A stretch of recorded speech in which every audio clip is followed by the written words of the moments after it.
Cuando hablamos sobre el cáncer de pulmón, quizás pienses en fumar cigarrillos porque es una de las causas más comunes que hay.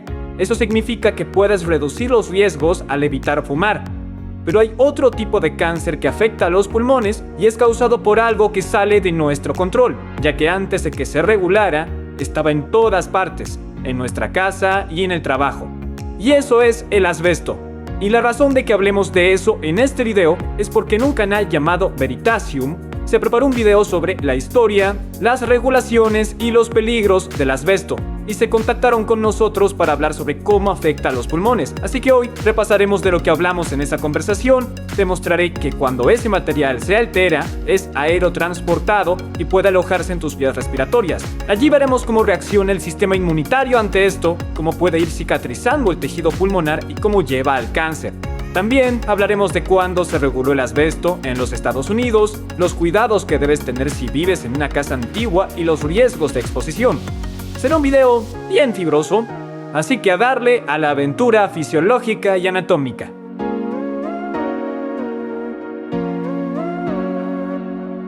Pero antes de ir a la anatomía, vamos a definir qué es el asbesto.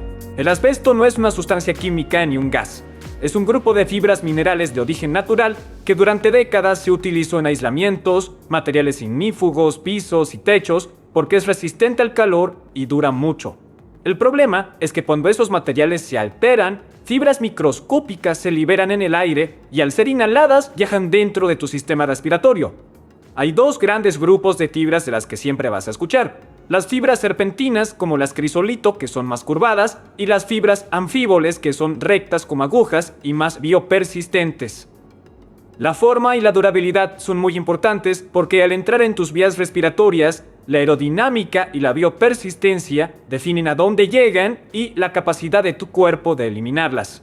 Vamos a ver ahora el recorrido que hacen estas fibras, y esto aplica a cualquier sustancia que hayas inhalado alguna vez, porque el aire entra por nuestra nariz o por la boca, y aquí tenemos una disección sagital de la cabeza. Al respirar por la nariz, el aire entra en la cavidad nasal, acá está con mi sonda en el lado izquierdo de la cavidad, y aquí está el tabique nasal que divide el lado derecho del izquierdo. El aire se mueve luego hacia la faringe, que es otra forma elegante de decir garganta, y luego se moverá hacia abajo hasta llegar a una bifurcación. Más abajo tenemos el esófago, que es nuestro tubo de alimentos. Algo muy común es que las fibras de asbesto terminan tragándose, pero en esos casos muchas fibras pasarán a través del tracto digestivo y se eliminarán en las heces. En otros casos, las fibras pueden depositarse en el tejido del tracto digestivo y esta es una de las maneras en las que puede formarse el cáncer relacionado con el asbesto. Pero hablaremos de eso más adelante. La mayor parte del asbesto continuará bajando por el tracto respiratorio por aquí. Ahora ves la laringe, que también le decimos la nuez de Adán. Debajo puedes ver la tráquea, a menudo llamada la vía aérea principal.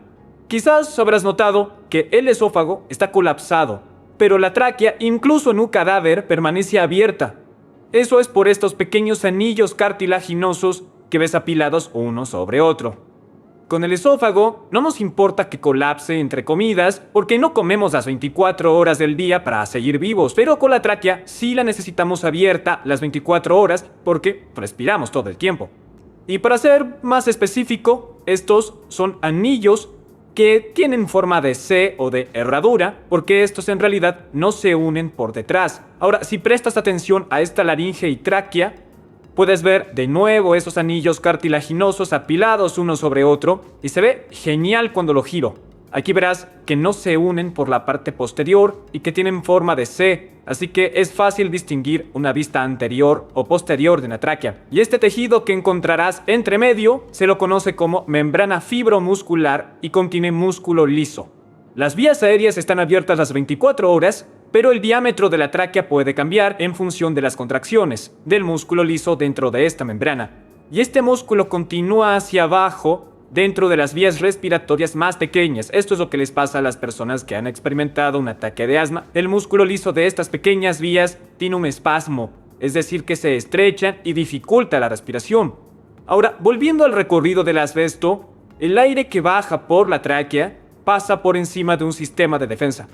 Si abrimos esta otra tráquea que aún está unida a los pulmones, y observamos el interior, podemos ver cómo es su revestimiento interno. Este revestimiento se llama túnica mucosa, porque produce moco y está formada por células epiteliales cilíndricas altas con cilios en su superficie. Y también tiene células caliciformes que secretan moco. Esta combinación forma lo que a menudo se llama la escalera mucociliar. Las partículas quedan atrapadas en el moco y luego los cilios baten hacia arriba hasta que esa pequeña bola de moco con el tiempo llega a nuestra garganta. Y una vez que llegó hasta aquí, ¿tienes una lección importante? ¿La toses y la expulsas o te la tragas? Ahora, algunos pensarán, si la tragas, anula el propósito, y la respuesta es no, porque lo estás moviendo lejos de tus vías respiratorias y hacia un sistema diferente, el sistema digestivo. Este no suele ser perjudicado por partículas que podrían irritar el sistema respiratorio. Los mecanismos mucociliares que encontramos en el sistema respiratorio son muy eficaces al eliminar esos desechos, pero no son perfectos porque tienen algunas limitaciones con el asbesto que vamos a hablar luego. La tráquea se ramifica en los bronquios derecho e izquierdo o bronquios primarios para dirigir el aire hacia el pulmón derecho o izquierdo. Los bronquios, como puedes observar en esta otra disección, continúan ramificándose hasta convertirse en pequeñas vías llamadas bronquiolos. Y para que se entienda lo increíble de esto, se extiende por 23 generaciones de ramificaciones. Si alguna vez hiciste 2 por 2 en la calculadora y luego presionaste igual una y otra vez, eso por más de 20 veces te da 20 millones. Y para cuando llegamos a las vías respiratorias más pequeñas, los sacos alveolares y los alvéolos, hablamos de millones de tubos microscópicos. Eso es increíble porque aumenta la superficie para un mejor intercambio de dióxido de carbono y oxígeno entre los alvéolos y el torrente sanguíneo. Y ahora comienza lo importante de la historia. A medida que nos movemos dentro de los pulmones, el revestimiento epitelial dentro de esos tubos cambia. Recordemos que empezaron como células altas ciliadas recubiertas de moco. Sin embargo, a medida que vamos bajando, esas células se vuelven más y más cúbicas. Y en los bronquios más pequeños, los conductos alveolares y los alvéolos, las células se aplanan y empiezan a perder sus cilios. Significa que si pasan las defensas de las vías superiores y llegan a las regiones más bajas, entonces pierden la escalera mucociliar. Y ahí toma importancia la forma de las fibras de asbesto. Estas fibras curvadas de crisolito pueden quedar atrapadas más arriba, pero las fibras anfíboles, que son rectas, pueden ir más profundo. Y si me preguntan, yo las veo como flechas que pasan las defensas de las vías respiratorias superiores y no quedan atrapadas por los cilios. Por eso las fibras anfíboles pueden depositarse más abajo en los ramales de las vías respiratorias y quedar en el tejido. Una vez que las fibras se encuentran en ese lugar, son extremadamente biopersistentes. Eso significa que se vuelven resistentes a la degradación enzimática. Cuando hay una fibra incrustada en esos conductos e incluso abriéndose camino hacia el tejido pulmonar, el sistema inmunitario va a responder. Cuando el sistema inmunitario entra en acción, comienza a liberar lo que son glóbulos blancos para protegernos. Ya hablamos de los macrófagos que llegan al sitio y absorben el material extraño mediante un proceso llamado fagocitosis, que es como comer a nivel celular. Si la fibra es muy pequeña, los macrófagos pueden absorberlas, incluso si es difícil degradarla. Pero si la fibra es larga, como las fibras anfíboles rectas, el macrófago no puede absorberla por completo, y eso lleva a algo llamado fagocitosis frustrada. El macrófago intenta comerla, pero falla, y con esta frustración libera especies reactivas de oxígeno que son radicales libres. Esas moléculas pueden dañar las células alrededor, las membranas celulares, e incluso pueden dañar el ADN, y ya verás la importancia que tiene eso. Al mismo tiempo, las señales inflamatorias de los macrófagos reclutan más células inmunitarias, pero ninguna de ellas tiene éxito eliminando la fibra. Esto termina generando una inflamación crónica. Y siempre que aparece esta inflamación, se reclutan otras células llamadas fibroblastos. Los fibroblastos producen colágeno, que en una producción excesiva lleva a la formación de tejido cicatricial. Con los años o a veces décadas, este proceso inflamatorio puede generar fibrosis o cicatrización en los pulmones. Esta cicatrización, causada por el asbesto, se denomina asbestosis. Esto es lo que hace mecánicamente. El tejido pulmonar normal es muy distensible, es decir, que se estira y se retrae en cada respiración. Por eso en el laboratorio, los estudiantes aman tocar los pulmones por su tacto blando y distensible. Pero si hay fibrosis en este tejido, se endurecerá el pulmón, lo cual reduce la distensibilidad porque el pulmón no se expande, no se retrae con eficacia, lo que dificulta la respiración. En casos leves, se producen áreas de cicatrización y son asintomáticos. Pero en casos graves, la fibrosis progresa y la respiración se ve muy afectada. La asbestosis no tiene cura. Si el tejido cicatricial se forma, no se revierte, y el tratamiento se basa en cuidados de apoyo y en prevenir más daños. Eso significa eliminar la exposición continua, chequear la función pulmonar y manejar los síntomas. En casos avanzados, los pacientes pueden requerir oxígeno suplementario y en casos muy raros, se han realizado trasplante de pulmón. Aunque eso no es muy común. Pero este es solo uno de los escenarios que el asbesto genera. Así que ahora vamos a conocer otra estructura más que relevante para que la exposición al asbesto pueda terminar llevando a un cáncer. En esta disección de la cavidad torácica puedes ver los pulmones dentro del tórax. Si te hiciera una radiografía del tórax y viera tanto espacio entre tus pulmones y la parte interna de la pared torácica, sería algo grave porque esos pulmones estarían colapsados. En ustedes, los pulmones llegan a esta membrana que recubre la parte interna de la pared torácica, con un poquito de líquido en medio llamado líquido pleural. Este líquido ayuda a reducir la fricción entre el pulmón y la pared torácica. Si pones dos piezas de vidrio juntas, con líquido en el medio, notarás que las dos piezas de vidrio se pegan entre sí, pero que igual se deslizarán una contra la otra. Asimismo, el líquido pleural crea tensión superficial para que el pulmón mantenga su contacto con la parte interna del tórax.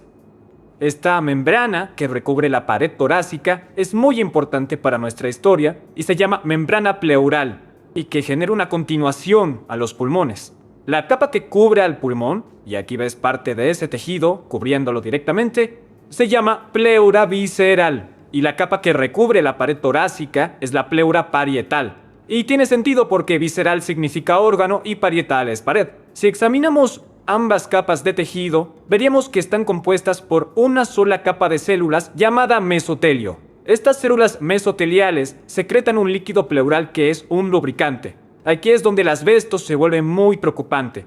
Las fibras incrustadas en el tejido pulmonar pueden migrar hacia afuera, hacia la pleura, ya sea la pleura visceral o la pleura parietal. También a través del transporte linfático o el movimiento de macrófagos. Las células mesoteliales pueden irritarse, provocando una inflamación crónica, y con el estrés oxidativo repetido se podría dañar el ADN. Con el tiempo, si se acumulan las mutaciones en el ADN de esas células mesoteliales, especialmente las que afectan a los genes que regulan la división celular, pueden comenzar a dividirse de manera descontrolada, llevando así al cáncer.